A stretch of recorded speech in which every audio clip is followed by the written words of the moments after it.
Ayogid ang nangin adlaw sang isa man sa mga tagdaog sang daily draw sang Buena Mano Salvo Year 20 promo sang Bombo Radio kag Star FM matapos sini nga nabaton ang iya nga mga premyo. Iniya mo si Jaime Daduya sang Barangay Maravilla Poblacion, Ilaya, Zaraga, Iloilo, 64 years old kag nagamit sang produkto sang Universal Rubino Corporation nga chippy bilang iya proof of purchase. Nabaton man sini ang 1,000 peso cash o kan 1,000 peso cash kag 3 packs sang Komea bihon kag palabok, isa ka box sang MX3 coffee nga may pulo ka sachet kag 2 ka box sang Remzinc nga may total 120 tablets kag ini nga gift pack ang nasulod sa balde nga Orocan.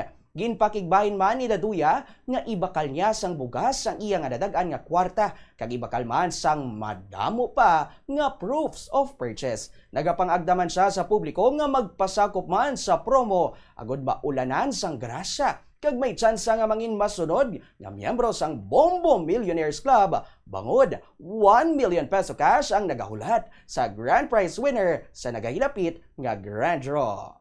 100 pesos, 200 pesos, 300 pesos, 400 pesos, 500 pesos, 600 pesos, 700 pesos, 800 pesos, 900 pesos, 1,000 pesos. Ibagkabakal ko sa bugas ko kag idugang sa proportions ko naman. Salamat ako sa Binamano Salvo sang Bombo Radio, Star FM, Star Radio Bombo, Star FM, it's all for you.